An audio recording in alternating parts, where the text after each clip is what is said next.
Good morning, students. Today we shall discuss more examples and theorems on infinite series. Next theorem is if the series an converges, then limit n tends to infinity an equal to 0. Is the converse true? If not, show by an example.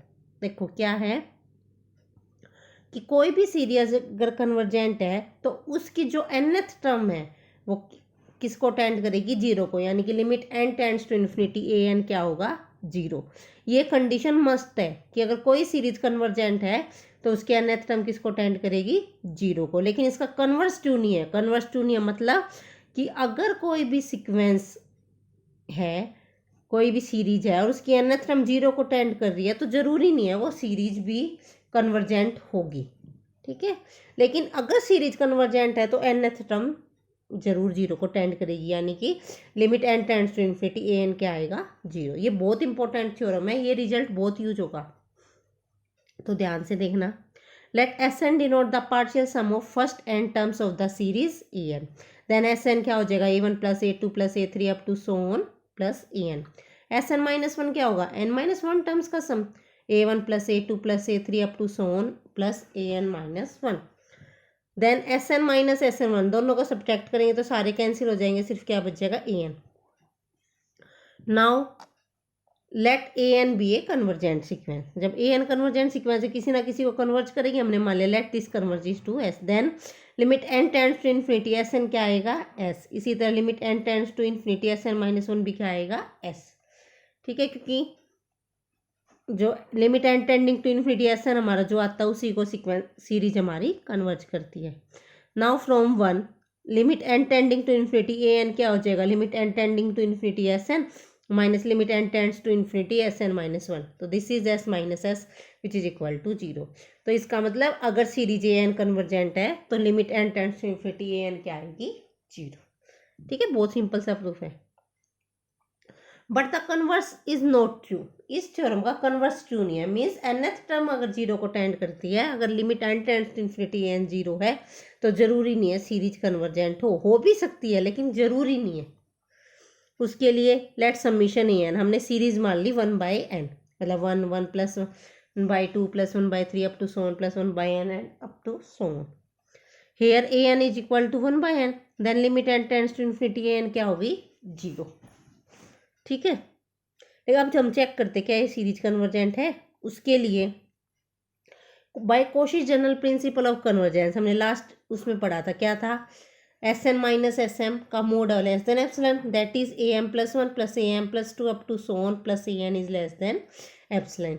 Now take N की जगह मैं to M मान लेती हूँ तो क्या आ जाएगा? A M plus one a M plus two up to so on plus A two m, this is less than epsilon. Values रखो, ए एम प्लस वन क्या आ जाएगा? A n one by n है तो a M plus one one by m plus one by m plus two up to so on one by two m. ये हो गया। Now अब ये बताओ one by m plus one और one by two m में से कौन सी टर्म बड़ी है? One by m plus one. क्यों? क्योंकि एम प्लस वन छोटा है टू एम से, तो one by m plus one क्या हो जाएगा? बड़ा होगा वन बाई टू एम से। इसी तरह one by m plus two भी वन बाई टू एम से बड़ा है एंड सो ये सारी की सारी टर्म किससे बड़ी है? वन बाई टू एम से। अब इन सबको ऐड कर दो, ये क्या आ जाएगा? कितने टाइम्स है? m टाइम्स है तो m by two m, this is equal to one by two. Now taking epsilon equal to one by two, तो हमारे पास क्या आ गया? One by m plus one by m plus two up to so on one by two m is greater than epsilon, which is a contradiction. क्यों? क्योंकि ये तो हमारा क्या था? लेस देन एप्सिलॉन था। तो इसका मतलब क्या हुआ? A N is not convergent even if limit N tends to infinity A N is equal to zero. ठीक है, नाउ रिमार्क क्या है? The above theorem is not useful, this is important remark. The above theorem is not useful for those series for which A N tends to zero but is very useful for those series where A N does not tend to zero. Thus if limit n tends to infinity an is not equal to 0 then the series is not convergent। Means ये क्या कहना चाह रहे हैं? इस theorem से हमें ये तो पता चलता है कि जो an सीरीज अगर कन्वर्जेंट है तो nth टर्म जीरो को टेंड जरूर करेगी। तो लेकिन अगर nth टर्म जीरो को टेंड करती है तो उससे सीरीज की कन्वर्जेंस का पता नहीं चल पा रहा है। लेकिन ये कंफर्म है, अगर nth टर्म जीरो को टेंड नहीं कर रही तो सीरीज कन्वर्जेंट तो हो नहीं सकती, क्योंकि कन्वर्जेंट होती तो जीरो को कन्वर्ज करती। तो ये सीरीज डाइवर्जेंट सीरीज चेक करनी हो तो उसके लिए ये कंडीशन यूज होती है। जैसे हम एग्जांपल करते हैं, हमें ये शो करना है this series is not convergent, summation n from 1 to infinity n by 2n+1। उसके लिए इसकी nth टर्म क्या है, n an equal to n by 2n+1। इसको मैं लिख सकती हूँ 1, n कॉमन ले लिया यहाँ से तो 2+1 by n। Limit n tends to infinity an, limit n tending to infinity लगाएंगे तो 1 + 2+1 बाई इन्फिनिटी 0, तो 1/2 which is not equal to 0। इसका मतलब n टर्म जीरो को टेंड नहीं कर रही, यानी कि लिमिट जीरो के इक्वल नहीं आई, इसका मतलब an इज नॉट कन्वर्जेंट। तो ये वाली थ्योरम है किसके लिए इंपॉर्टेंट है, अगर सीरीज नॉट कन्वर्जेंट दिखानी हो देन। जैसे नेक्स्ट है, शो करना ये सीरीज डाइवर्जेंट है, तो सेम an हमने मान लिया n/n+1, n कॉमन ले लेंगे, n से n कैंसिल हो जाएगा, 1/1 + 1/n। Therefore limit n tending to infinity n क्या आ गया, 1/1 equal to 1 which is not equal to 0। इसका मतलब जो सीरीज है वो हमारी क्या है, कन्वर्जेंट नहीं है। इसका मतलब सीरीज इज डाइवर्जेंट, क्योंकि पॉजिटिव टर्म की सीरीज है तो ऑसिलेटिंग तो हो नहीं सकती, या तो कन्वर्जेंट होगी या डाइवर्जेंट होगी। कन्वर्जेंट है नहीं तो इसका मतलब क्या होगी, डाइवर्जेंट। नाउ नेक्स्ट एग्जांपल, ये ध्यान से देखना, ये थोड़ा अलग सा है। Summation n from 1 to infinity 1/n² whole to the power 1/n is divergent. हमें ये शो करना है कि ये सीरीज डाइवर्जेंट है, इंपॉर्टेंट है ये बहुत। लेट y मैंने मान लिया n to the power 1/n, then log y क्या हो जाएगा, log of n to the power 1/n which is equal to, हाँ जी log की प्रॉपर्टी लगाएंगे तो 1/n log n by n। Limit n tending to infinity लगाएंगे तो limit n tending to infinity log y is equal to limit n tending to infinity log n by n। n infinity रखेंगे तो infinity by infinity form आ जाएगी, तो L hospital rule लगा देंगे, तो log n का डेरिवेटिव 1/n, n का 1, दिस इज इक्वल टू 0। तो limit n tending to infinity log y is equal to 0। अब दोनों तरफ log y इक्वल टू 0 है, दोनों तरफ e की पावर ले देंगे, तो limit n tending to infinity e की power log y equal to e की पावर 0, तो e की पावर log y, e और log कैंसिल हो जाएगा, y इक्वल टू e की पावर 0। इसका मतलब विच इज इक्वल टू 1। तो limit n tending to infinity n to the power 1/n is equal to 1। ये हमने क्यों निकाला है, ये हमारा रिजल्ट यूज कर होगा आगे, या आगे और रिजल्ट्स में भी यूज होगा, तो ये रिजल्ट आपको याद भी रख लेना है, हमेशा याद रखना। Limit n tending to infinity n to the power 1/1 क्या होता है, 1।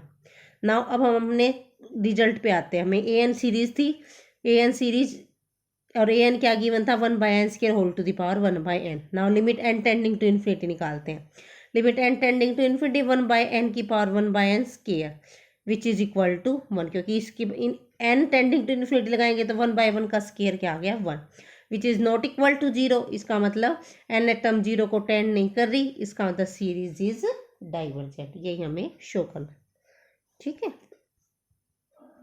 Now next result, convergence and divergence of geometric series. Geometric series सबको पता है जीपी, द ज्योमेट्रिक सीरीज, कोई भी ज्योमेट्रिक सीरीज है a + ar + ar² plus up to so on infinity, converges if r, यानी कि जो कॉमन रेशो होता है लेस देन 1।